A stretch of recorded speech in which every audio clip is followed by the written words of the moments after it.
पश्चिमी देशों में 80 साल बाद फिर वर्ल्ड वॉर का डर। 55% लोगों का मानना विश्व युद्ध होगा। रूस, अमेरिका और परमाणु हथियार इसकी बड़ी वजह। दूसरे विश्व युद्ध की समाप्ति को 80 साल बीत चुके हैं, लेकिन वैश्विक शांति की नींव फिर से डगमगाने लगी है। यूगोव के ताजा सर्वे के अनुसार अमेरिका और यूरोप के लोग 5 से 10 साल में तीसरे विश्व युद्ध की आशंका जता रहे हैं।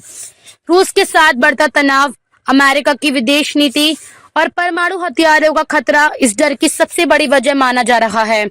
सर्वे में शामिल 55% लोगों ने माना कि एक और वैश्विक युद्ध संभव है। वहीं 76% का मानना है कि वर्ल्ड वॉर में परमाणु हथियारों का इस्तेमाल होगा। लोगों को यह भी डर है कि यह दूसरे विश्व युद्ध के मुकाबले कहीं अधिक विनाशकारी होगा। यूरोप और अमेरिका में लोग अपने देशों को इस युद्ध में शामिल होने की आशंका जता रहे हैं। दूसरे विश्व युद्ध की यादें आज भी लोगों के मन में ताजा हैं। सर्वे में शामिल 90% लोग मानते हैं कि इस युद्ध को स्कूलों में पढ़ाया जाना चाहिए। फ्रांस, जर्मनी और ब्रिटेन में लोग इस युद्ध के बारे में अच्छी जानकारी रखते हैं, जबकि स्पेन में यह आंकड़ा केवल 40% है। 77% फ्रांसीसी और 60% जर्मन कहते हैं कि उन्हें स्कूल में इस युद्ध के बारे में विस्तार से पढ़ाया गया। 52% लोगों को लगता है कि दुनिया भर में नाज़ी शासन जैसे अत्याचार आज भी संभव हैं।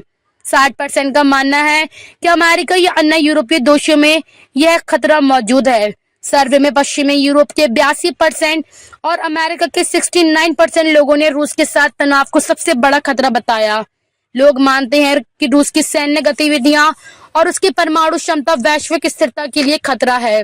रूस के अलावा इस्लामिक आतंकवाद को भी बड़ा खतरा माना गया है। लोगों का मानना है कि इस पर जल्द काबू पाना जरूरी है। यह डर वैश्विक कूटनीति में बढ़ती दरारों का संकेत है। 66% ने नाटो और 60% ने संयुक्त राष्ट्र को शांति के लिए अहम माना। 66% लोगों ने नाटो को युद्ध के बाद शांति बनाए रखने में सबसे बड़ा योगदानकर्ता माना। 60% ने संयुक्त राष्ट्र को भी इस दिशा में महत्वपूर्ण माना। यूरोपीय संघ को भी 56% लोगों ने शांति का एक प्रमुख स्तंभ बताया। सर्वे में यह भी सामने आया कि जर्मनी में 47% मानते हैं कि पहले की सरकारें नाजी अतीत को लेकर अति सचेत रहती हैं, लेकिन वर्तमान सरकार हाल के संकटों में मजबूत कदम उठाने में नाकाम रही हैं।